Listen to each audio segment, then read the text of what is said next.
Welcome to the Genetics Podcast, where we explore the latest breakthroughs and advancements in the field of personalized medicine. I'm really excited to be joined today by Margo Georgiadis, who's a business executive with a background in economics and an incredible career spanning multiple industries, in particular lately healthcare and biotechnology. We're going to spend some time discussing Margo's career today, and in particular, some of the work she's done recently as the CEO of a flagship pioneering founded biotech company, Montai Health, and also her years as CEO of Ancestry.com. So Margo, thanks so much for taking the time to join me today. Thank you, Patrick. It's great to be here. You've had an incredible career, including leadership positions at Google, McKinsey, Mattel, Ancestry, and now recently Montai. I'd love to hear about your first forays into health and biotech. How did you get interested in, I guess this would be the shift from Mattel into Ancestry, and then obviously recently into Montai. How did that come about? How did your interest in this field get sparked?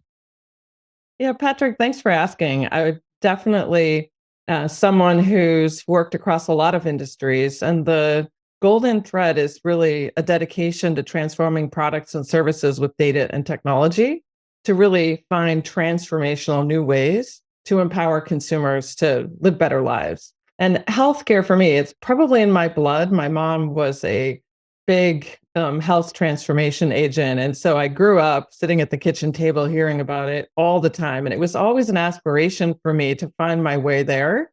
But we really haven't had the data and compute tools available to make leaps until the last 5 to 10 years.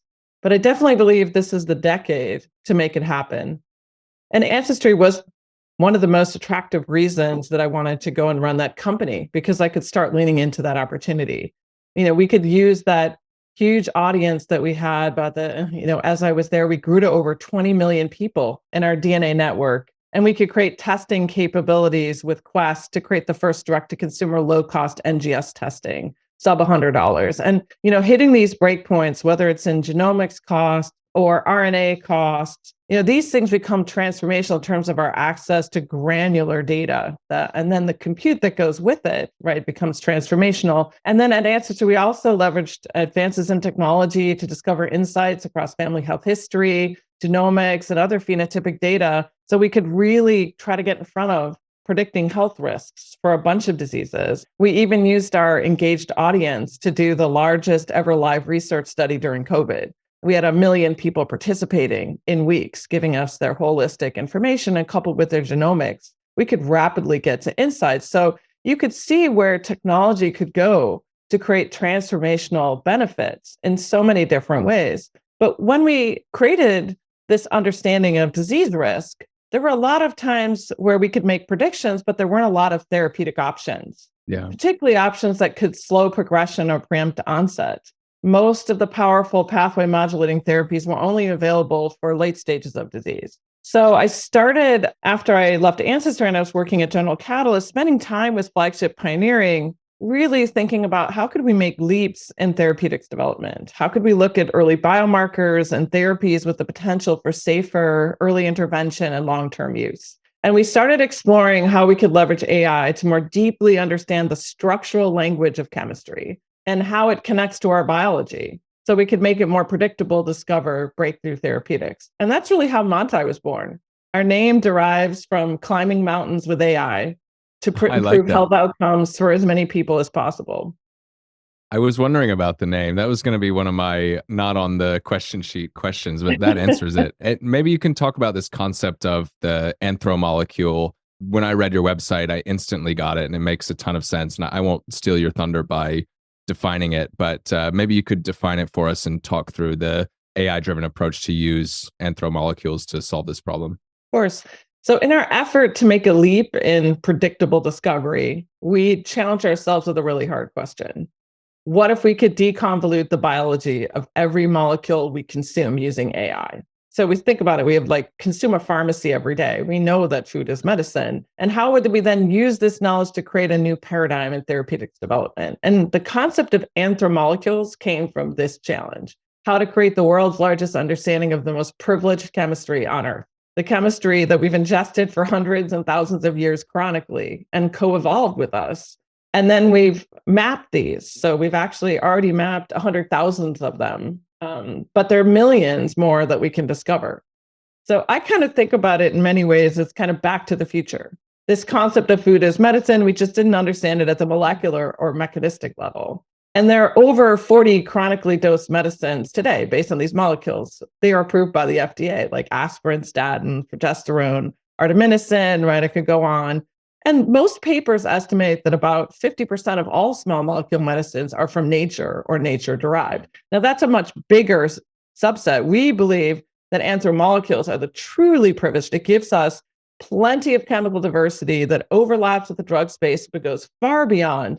And what we've done by digitizing that and then building compute tools to connect it to biology, that's where we're able to create transformational leaps in therapeutics development. So, it's really exciting to use technology this way, right? Enabling us to build powerful tools to tour this landscape of human co-evolved chemistry, these anthromolecules, and move from serendipity to predictability in discovering small molecule medicines.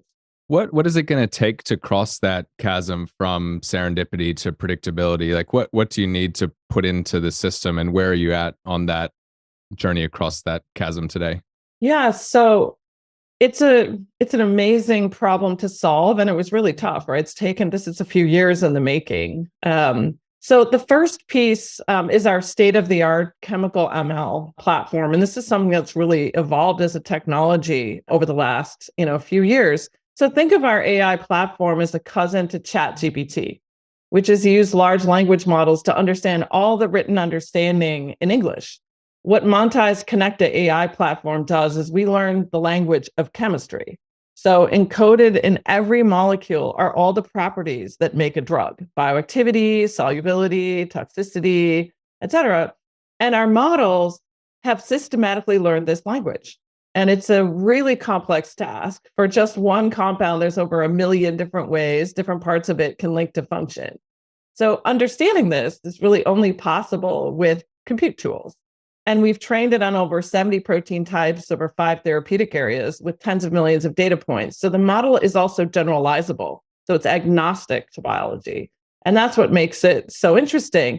And then when we combine that with that aggregated knowledge of human qualified chemistry or anthromolecules, the magic happens, right? Because we create anthrographs for each molecule, all the pharmacological properties we talked about using that chemical ML, and also aggregating data from millions of literature and databases. And we have this proprietary scoring system. So then we combine those, we call it Connecta, and that enables us to hyper efficiently tour that landscape of anthromolecules and create new therapies. And so we really believe this can be transformative in our ability to create potent, safe therapies that can modulate biology, and we can do it hyper efficiently. So we're really excited about this, and we're now advancing a pipeline as well as continuing to scale our platform. So I think you focused initially on autoimmune and inflammatory diseases. I'm curious about why you chose to go there first, and also maybe to try to pursue an example on this. Do you think that the target for an anthromolecule in autoimmune or inflammatory disease, is it going to be some variant of like a usual suspect? You mentioned earlier food is medicine, and we know about a lot of anti-inflammatory foods, and we can read about them or watch TikToks and Instagram reels about so-called anti-inflammatory foods all the time. Do you think that you're going to map adjacent molecules in chemical space to some of the ones that we maybe already know about, or are there corners of the chemical universe that maybe aren't so obvious, but humans do ingest them, and maybe we don't think about it because they're not blueberries or acai or something else? Right. Yeah, it's so interesting to me when I first got started into this, right? A bunch of people would say to me, "Oh, if you discover this, people will just know which foods to eat." And the reality is, in most foods, the concentrations, right, of these different molecules are not the same based on how it was grown, how it was prepared, et cetera. So, of course, we have inferences from diets, but what we don't know is the molecular and mechanistic impact of those molecules. And then how would we actually understand consumption and dosing in a way that it could become therapeutic down a pathway that's dysregulated? So there's a long way to go from just knowing something is inferential in a diet to actually having therapeutic benefit. And that's really what we're doing with our AI platform. So, to your question about autoimmune and inflammatory disease, while there are inferences on diet, we thought about it more at a fundamental and principled level. We started with autoimmune and inflammatory because they're huge populations with unmet needs. The core inflammation pathways are important to many chronic diseases. And those diseases have a consistent pathophysiology in many cases of the disease. So, from the mild to the severe stages of disease, you tend to see consistent biomarkers and signals. And this is super attractive to us when you think about the power of an anthromolecule, because we know it's safe for chronic consumption. So we can efficiently develop and demonstrate the impact of a therapy in later stages of disease, and then have really great potential for extension to earlier stages of disease. So we can improve health outcomes for as many people as possible. And as I mentioned before, Montai's AI platform is biology agnostic. And this massive diversity in anthromolecular chemistry enables us to be biology agnostic and really work in any therapeutic area. But we wanted to start with one where there was a massive underserved market. We could identify in more and more insights around the pathways that underlie these diseases and really create these pathway modulating therapies that were safe for long-term use and where we could leverage intervention as early as possible. So that's really how we ended up there.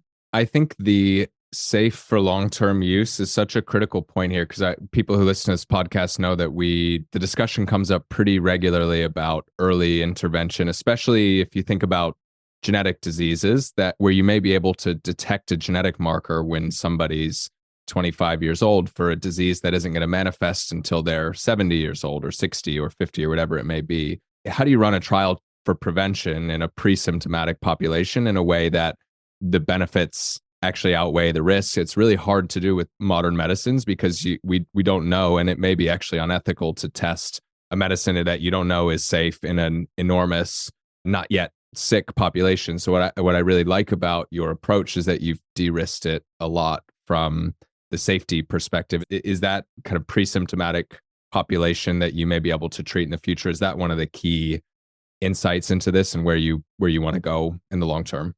Well, absolutely. That's the holy grail, I think, for all of us in medicine, right? Today, we have a sick care system, not a healthcare system.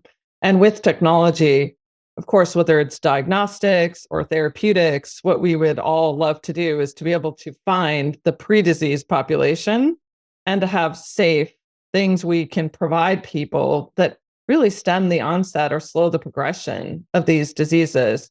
And I do believe we'll get there over the next 10 to 20 years. I think we'll have to prove it mechanistically, right, in more severe populations. But by understanding that underlying pathophysiology of disease and creating those biomarkers at earlier stages and having this understanding of chronic consumption, this is really why we challenged ourselves to say, we have this massive pile of keys lying in nature, right? Think about it as almost like the pharmacopoeia, right? Yeah. Could we actually systematically interrogate that with technology and find those molecules that truly have therapeutic benefit? And that's the problem that we have solved, which is how do you actually pick those out and then understand how they connect to our biological pathways? No one of those things by itself would be very interesting, but when you put them together, that's what enables you to go from serendipity to predictability.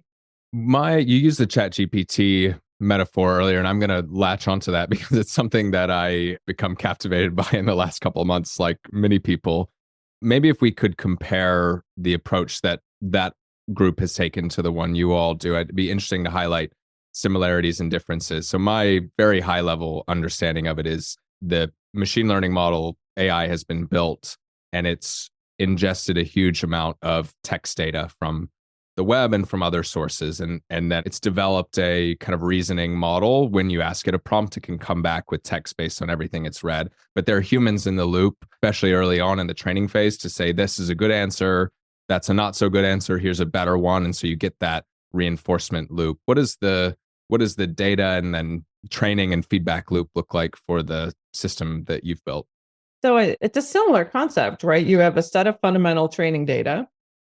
So you can take high throughput screening and other data that helps you build this generalizable model, but then you have to do the dry lab, wet lab cycles to confirm that your predictions are actually accurate. And so that's why you need the combination of the tool, the aggregation of chemistry data, right, and biology data so that you can build these training algorithms, just like the digitization of English language. And so this is why we have this unprecedented opportunity, because we have this combination of the massive digitization of data combined with more powerful compute tools gives us the ability to reimagine how we unpack problems at a speed and accuracy that has never existed before. But in our case, like any other case, you have to find a way to validate. And I think for us, it needs to be, we'll focus on validated pathways to start.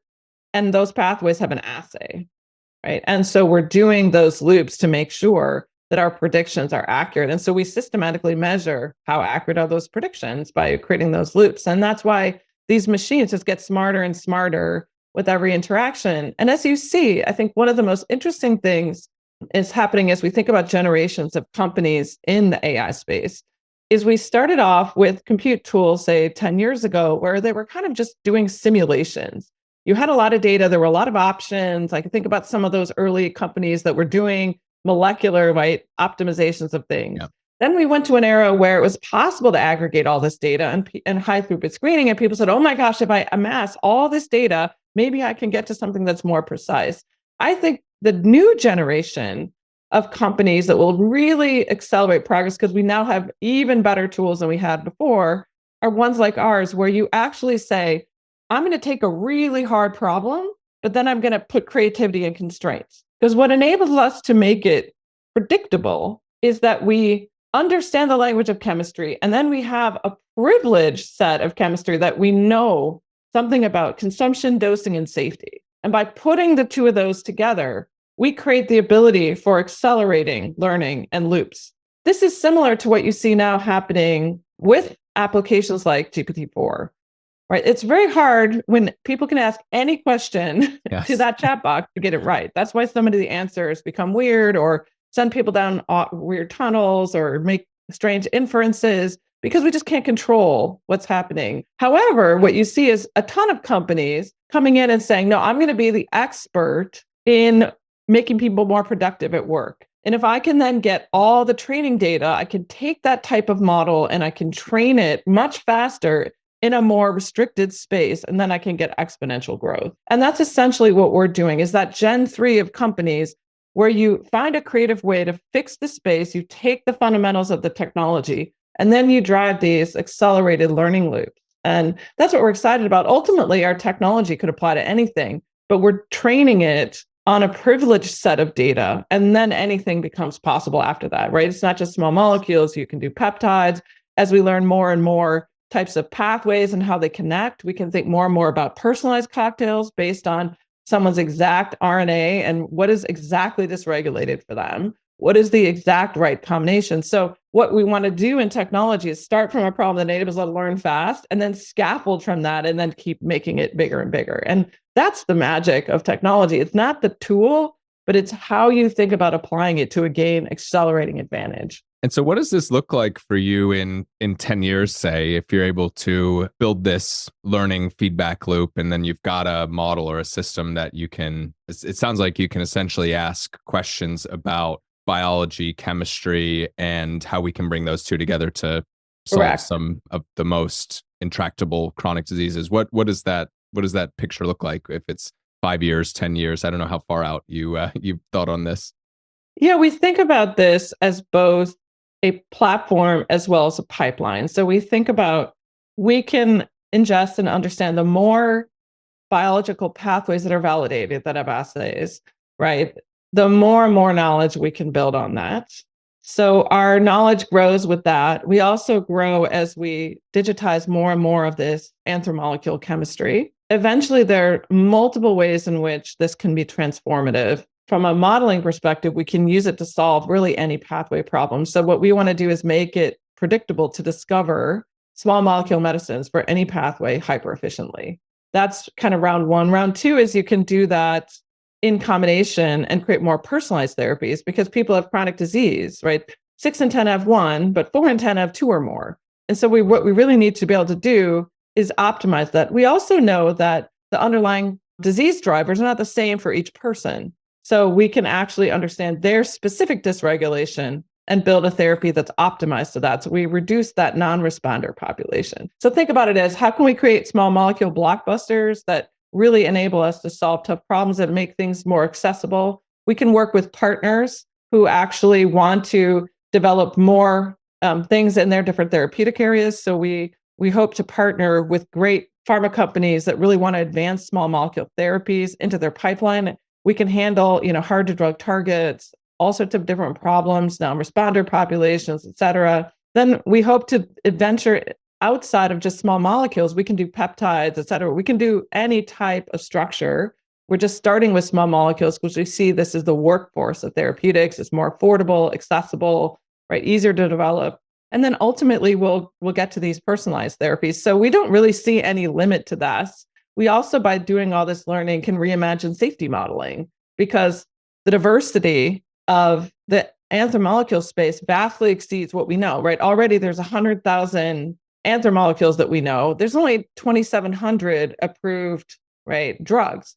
So our ability to understand what is safe in the human body vastly already exceeds what's already known.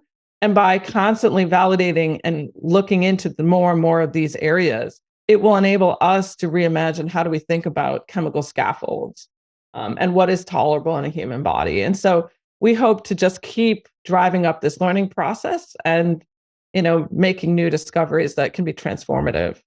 I know you spent a long time at Google, which is famous for the OKR system for objectives, key results, and driving teams to focus on priorities. One of the challenges I suspect you have is you've got such an amazing platform.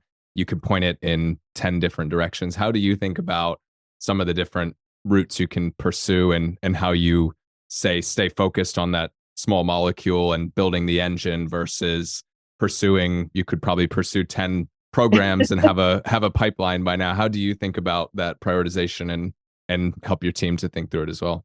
I think it's the most important job we have as a leader, especially in a tech-enabled company. What are you going to do first? And then how do you create those learning loops, break the problem down, look for ways to get the fastest signal, and then scaffold, right, from that as efficiently as possible. So, of course, if you started with some of those far out problems, that would be really hard to solve and it would be super risky. And you need a lot of knowledge to be able to do that. So you really break it down and saying, okay, what are those pieces of knowledge that I can build that enable me to do something now? And then I can add and add and add, right, over time. And so that's really what we've done. And you have to make those choices. We debate them every day. Also, human biology is complex. There's a lot of things that we don't know.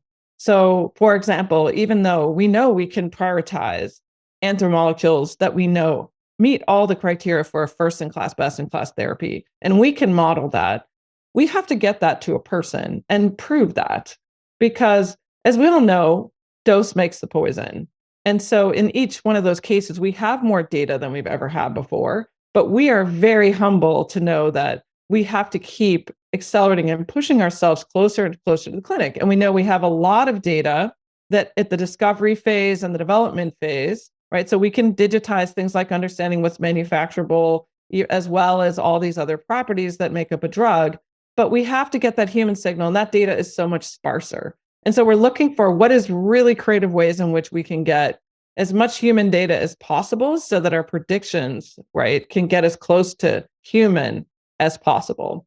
So right now, we're really hyper efficient at the discovery and early development phases. How do we take that all the way towards the clinic, right, and into the person? And so these are the things that we're obsessed about and make choices on every day. And I think that's what's really exciting about blending, right, technology with biology and being really disciplined in how you put those two things together. And I think that's really where the magic happens. What have you learned being relatively new to being hands-on in biotech and health over the last couple of years? You have a ton of transferable skills from other technology companies. And as someone who's spent pretty much my whole career so far in life sciences, I'm very conscious that there are probably a lot of things that we do in this industry that seem very strange to someone who comes in from the outside. And I always, for our team, try to hire people who bring in really diverse perspectives, because often somebody comes in and says, hey, you're all doing it this way, but there's actually no reason. And sometimes there is a good reason, but often it's the outsider perspective that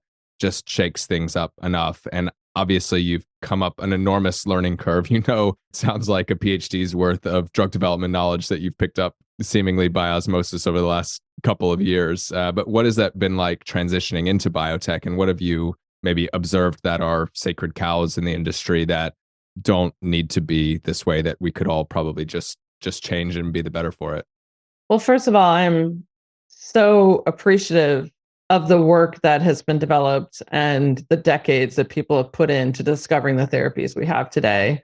This is a unbelievably hard industry, because at the end of the day, it's people's lives, right, that we solve for these things. And, safety is paramount, efficacy and the ability to treat as many people as possible, and the processes that you have to go through to get a drug all the way to market are really staggeringly complex. And so I would say that is something that when you get into this industry at the 2-foot level and really understand that, I think that's really humbling. I think equally, if not more important, is how little we still know about the human body. It's very hard to have ground truth in this field, because even though we can measure something with an assay today, we can only measure what we know how to measure. And so unlike other areas, right, and I think about this back to the early days of creating mapping and driverless cars at Google. These were really, really hard problems to get to an intersection. There's a million different things that could happen at that intersection, especially if you're in a crowded city or neighborhood. And it was an exponential complex, but that's why they started doing that mapping in rural areas where you could reduce the noise. Right. And then increasingly expand, right, the amount of information, the sensors and all those things, and how to compute that and predict that. And I think we're still in that era of biology where there's a lot that we don't know. Because I used to sit in meetings, and Flagship is an amazing place, right? They have more biologists and genius in this area than, you could possibly hope to work with. And so I used to sit in meetings and I'd be like, well, we just talked about all these different ways that we could regulate that pathway. And it feels like nobody actually agrees on this. And they'd be like, because we actually don't know. And I'm like, okay. So that just means we really have to be humble about what we're doing, how we're doing it, how we think about breaking this problem down. And I think you can't truly have impact as a technologist if you're not willing to really understand that white space and then collaborate with those people that are best in class. And then together you figure out how to break down the problem. And that's how we really got to this concept of a generation 3 combination of AI and Anthromeolecules, because that gives us some ground truth. The Anthromolecule space gives us the ground truth that this can be in a person, it can be dosed chronically, and it gives me my biggest data set of ground truth, which I would otherwise only have 2,700. That's just not enough. Yeah. And so this is why we think differently. But yet, for a lot of people in the pharma industry, they're like, well, Anthromolecules, can they really be potent at nanomolar levels, et cetera, et cetera. Whereas me as a technologist come in and say, but it's ground truth.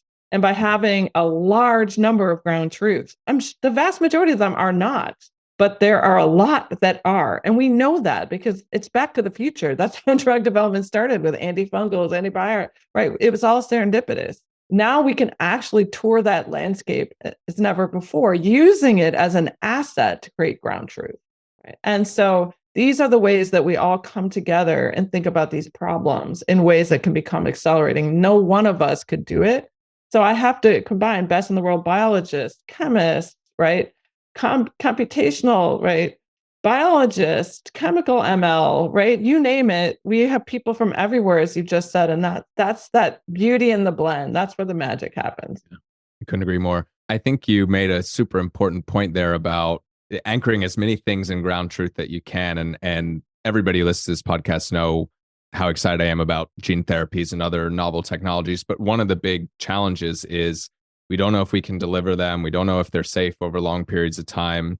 And actually, for that reason, the vast majority of precision medicines, in quotes, are small molecules, right? It is the workhorse of the industry. So I think people make this mistake to think gene therapy equals precision medicine, but actually it's just one technology and one approach that I'm super excited about. But the vast majority, certainly in the next 10 years, of genetically targeted and other precision medicines are likely to be in this class of molecules that we just understand in a lot more detail. And so the parallel route, while other people are going after gene therapies, is actually to really understand this small molecule space. And I think the point you made about 2,700 versus 100,000 is an important one. If you're doing drug repurposing, you're starting with a set of 2,000 or 3,000 drugs that have been approved and are safe. And maybe there's some others that you can pull off the shelf that have been through a phase 1 clinical trial or something, but you're starting with an enormous list. And so your job, you don't have to find all 100,000. You've just got to pick off enough to start with to prove that this is going to make a big impact. And then you're off to the races, it sounds like. That's exactly what we're doing. There's roughly 100,000 of these known. They've never really been aggregated digitally and annotated, and so that they truly could be understood. And then there's millions more we can discover. And there's a lot of places that we can look. We'll eventually scaffold up to, I think, once we get to 500,000 to 1 million of them, I think over the next 5 years or so, that will give us even more ground truth insight. But even with what we have today, we can drive massive efficiency in coming up with great therapies. And that's what gives us the confidence. As we said before, in technology, you have to find a way to constrain the problem so that you can learn faster.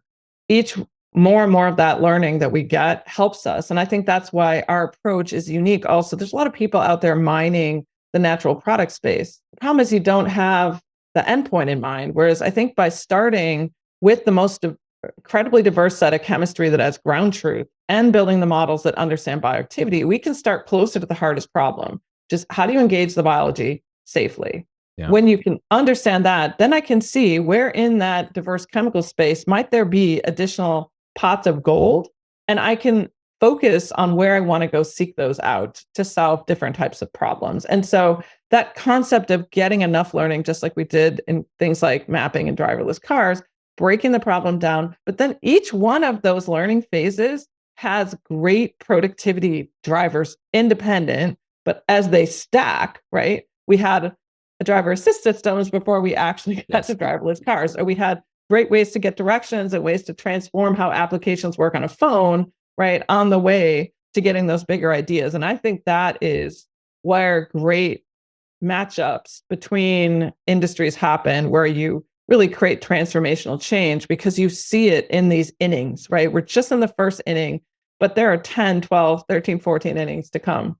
I actually want to take this opportunity to zoom out a little bit and talk about AI and machine learning more generally, because you've had, I think, a front row seat to some pretty incredible developments. And it seems like, I think to us who aren't working directly in the field, that a lot has happened overnight, but really there's been decades of hard work going on in the background behind the breakthroughs like AlphaFold 2.5 years ago, and obviously recently GPT-3 and 4.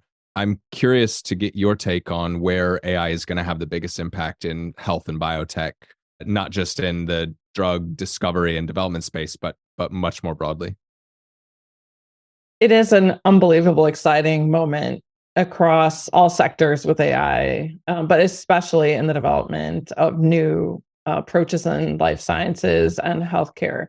I mean, as you said, it's this combination of remarkable progress in AI, those examples you just gave, powered by this exponential increase in computing power and data availability.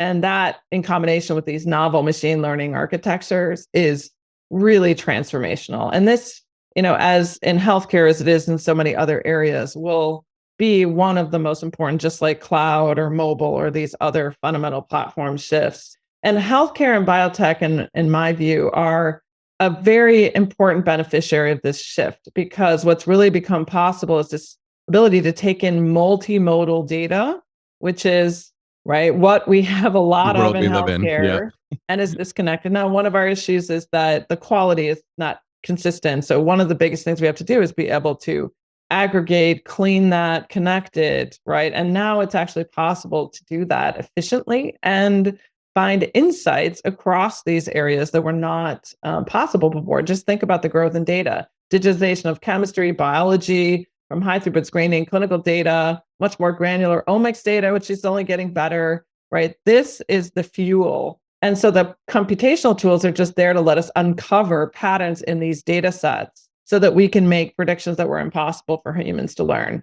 So I'm really excited about the development of new biomarkers and testing protocols, how we can, as we talked about in the case of Montai, discover new therapies more efficiently. We can optimize clinical trial design, right? It's the biggest investment that's really made as we advance these therapies. How do we get to personalized, truly personalized treatments? Not just that we can find the target, but we have to be able to find it and drug it, right? And keep that in an optimal and affordable state. And then we have opportunities for transformationally better care delivery models because we can actually use different ways of remote monitoring or different ways to understand how we can optimize treatment for different individuals and their needs, and not just their needs in terms of their health care, but their life, like health in terms of social determinants of health, which we know are enormously important with an aging population to how outcomes. So to me, we just have to point this at a problem. And as we talked about, we then need to be able to constrain it so we can actually learn quickly, because it's not easy to change the practice of medicine, for example. It's not easy to change the practice of therapeutics development.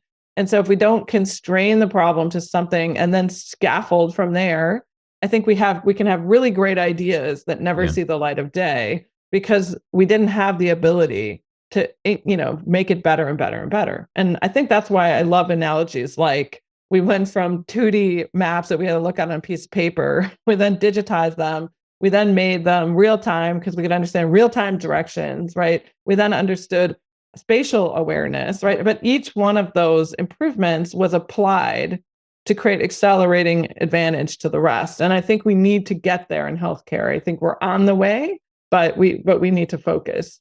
Yeah, my team at Sano knows that I'm a big fan of analogies, and I almost think that the self-driving analogy can be applied to almost everything. I think we're seeking self-driving in essentially every facet of the economy. If we could have self-driving drug discovery, then everybody's lives would be a lot better. If we could have self-driving clinical trial design, I think our lives would be a lot better. One of the questions I had on the clinical trials in particular is it strikes me as a comparatively data poor compared to many of the other things you could go after. There are not as many clinical trials as there are early stage programs, and they're incredibly expensive and difficult to run. So how do you think about building a system like this where you may only have a couple of thousand good examples that exist, and maybe only a couple hundred that you could easily get your hands on because these are usually locked away and very difficult to reach places? How would you tackle a problem like that if you wanted to build a learning system in a data poor environment, whether it's clinical trials or something else? Yeah, so I'm not an expert in clinical trial design, but if you think about it in the first principles level, there's so many parameters. And that is always where it gets challenging. And so there are a lot of people doing great work to try to tackle this problem and have really started to build some of these expert systems that can draw inferences. I think where we are is that, from my understanding of being an investor, right, in this space, is that we're using technology to make recruiting more efficient, right? We're using technology to make the return of data during trials far more efficient so that we're able to get to insights faster. We're using data to essentially think about how do we do segmentation and think about the populations that we want to focus in on that are more likely to respond during a trial. So we are doing an amazing job, as I said earlier, of constraining the problem into some of these really important things that become solvable, where you can aggregate some data. And then the people that are working on those platforms, similar to how we were talking about all the ways in which you can develop more and more knowledge from somewhere like Montai, you can then add those other pieces in, but you have to be able to get into that enterprise layer with a really important piece and then scaffold the learning. And I think that clinical trial problem will be solved similarly to how we're talking about constraining and finding ground truth. I think the choice that you make for where you enter that problem will give you different abilities to scale from that foundation. And so, I'm very bullish on our ability to do that. But that is one of the challenges in healthcare, is that the data is not available, right, broadly.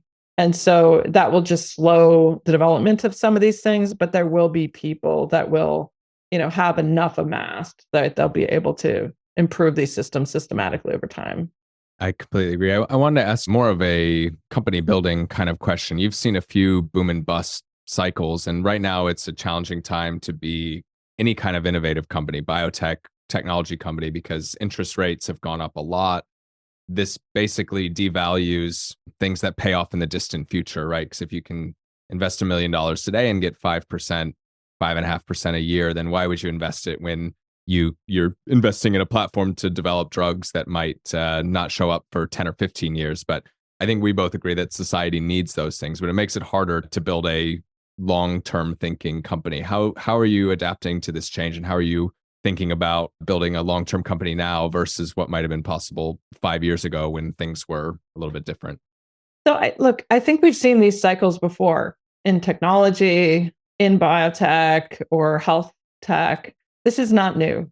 And so we all need to look at these current conditions as incredibly important, but they're not dispositive, right? The opportunities with AI are fundamentally transformative, as we've talked about. And so in my view, as a leader, you have to really make sure that you're focusing on a massive opportunity, right? Which in our case, we just picked a piece of it is just massive, which is making small molecule discovery predictable across any target and therapeutic area. That is a massive space. And right, you then have to focus on how can you adeptly tackle that opportunity in a way that builds a highly efficient, scalable, and differentiated platform. And then you have to show that there's ways to show progress on the journey. So I think the era is over around, let me have hundreds of millions and let me amass a ton of data and then I'm going to figure it out. Yeah. Right. But the good news is the compute tools enable us to do what we talked about, which is create these generation 3 companies that enable us to creatively constrain the problem so we can enhance our learning and do that more efficiently, demonstrate real value that's being created, and then scaffold from that. And by the way, the best tech companies that exist all did that. So I would think about this more recent era as the not normal. Yeah. And we are actually doing what we all need to do as entrepreneurs to build truly generationally transformative companies. And that's why we're moving forward with speed. Right? Innovation is always a long game. And I feel really privileged to work with partners like Flagship Pioneering, who actually understand what it really means to make a true leap. But at the same time, the onus is on us as a leader to understand how we break the problem down and responsibly demonstrate constantly that we're learning every day. And it would be a mistake to adjust strategy based on any market signal, right, in this environment. This innovation area is a field of courage and conviction. And if your conviction comes from what the market is telling you, that makes you vulnerable. Your conviction has to come from your own belief in the story of the future and your ability to define the problem in the way that's solvable and to prove that you are making meaningful progress to get that done and you're being efficient in your use of capital. Yeah, incredible. It favors people who really have a vision and a plan right now, right? You can't just go out there with a vague idea and hope for the best anymore. I think it's an exciting time. I think we will see some of the best companies born from this moment. Remember, the biggest transformation in technology was born in 2008 and 2009. Yeah. And we've seen this movie before. It just means that you have to have a truly great idea and you have to be incredibly adept at being able to tackle it. To close out, I would like to just ask you about one thing you're really excited about that you think people listening to the podcast should be aware of or might be interested in. It can be a technology, a person, area of science. It can be something people know about, but you do get bonus points if it's a little off the beaten path and not on everyone's radar. So I'll give you a second to think and I'll keep filibustering here, but I'd love to hear one thing you're excited about right now. So one thing I'm actually really excited about as someone who's spent their career, some people, tease me that I'm like a translator. I'm a super data and technology nerd, but what I really enjoy is understanding systems problems and then figuring out how you transform the way things were done to a completely new S curve. And in that is, I think, perhaps the most important insight. We spend so much time talking about the technology, and we don't spend enough time talking about how we blend the best of the new and the best of today to make these bigger leaps possible, because you can't do it without both sides. We both know the long list of technology only people who tried to come into healthcare and fell on their face, right? Because it's so complex. There's so many blind spots that you would have. And so I think we need to really combine those two. And so just think about it, like the tech ways of working, principle-based view of the future, 2-week sprints, fast data iteration and aggregation, letting machines find unexpected patterns, right? That is fundamentally orthogonal to a hypothesis and expertise-driven linear step-by-step process that's been embedded, right, in life sciences for generations, right? So the magic happens, and this is what I spend a lot of my time on, is the art and science of how we get high-performing teams to create a new future that's joint. We have to create a common language and ways of working, and we have to help everyone get comfortable with the uncomfortable.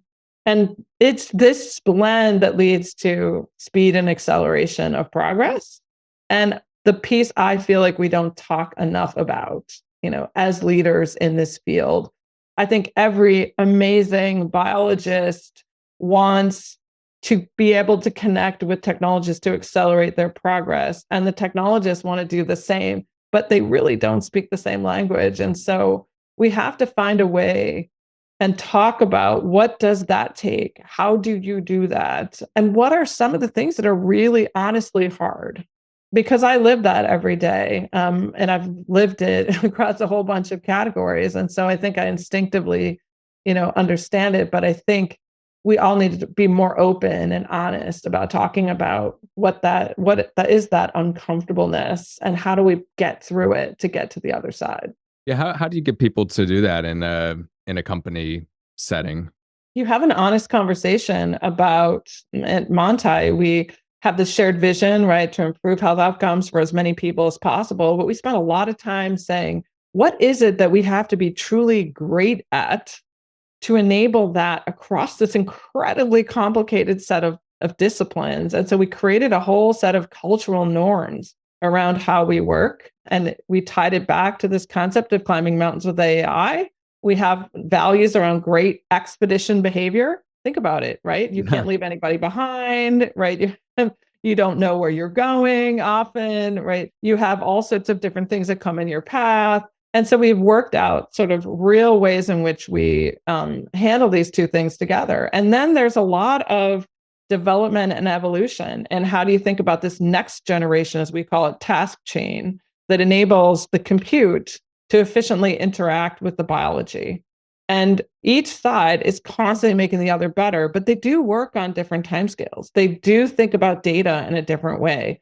And so if you don't force those conversations and iterations, right, you end up not getting to the best of both. And so that's what I think, what we're working through. And I'm really excited, like every month, every quarter. And I do think, back to the question you asked me before, the concept of OKRs is really helpful. It's very orthogonal to a scientist. But by forcing people to constantly set goals every quarter to make a significant advancement, and then by having those hard conversations around what you choose and don't choose, right, you force people to actually unearth, right, those issues. And that's how you gain that acceleration. And so I'm really, really amazed and proud to see how far our team has come. And I really know that there's no limit, to how far they can go. Yeah, the concept of OKRs is such an interesting one. Anyone who's a scientist listening to this who hasn't come across it, you should Google it. When I was a scientist, I never saw an OKR in my life. It had nothing to do with how I operated. When I started to build a business, I very quickly, once our team was beyond 3 or 4 people, realized that you need ways to clearly align people, because you can do so many things, right? And you need to decide what you don't do just as much as what you do. We use a mountain metaphor as well, where we call what we do waypoints, where we want to get to the top of the mountain by the end of the year. And every month or every quarter, we set intermediate checkpoints. But I really like tying some of the cultural norms to that extended metaphor, because you need a diverse team. You need a medic. You need someone who knows their way up a mountain. You need someone who can keep everybody entertained. I really like that. I know we're running up against time here. Is there anything that you wanted to cover before we close out? Otherwise, I just want to say thanks so much for taking the time to do this. Oh, it's really great to be here with you and to cover so many important topics. I think we're all so excited about the future of medicine, the future of healthcare. And I think all of us just need to collaborate as much as we possibly can so we can get there as quickly as possible. I agree. And you all are at such an incredible place right now at the eye of the hurricane with the AI changes going on all around us. I think I've talked about it a lot over the last 3 or 4 years, but it feels like things are really heating up because of people like you who have been working hard on it for years. So everybody, thank you so much for listening to the episode. As always, any feedback is really appreciated. The best thing you can do if you like the episode is share it with a friend. And you can also go on your favorite podcast player and leave us a review. It really helps other people find us. So thank you so much, and we will see you next time.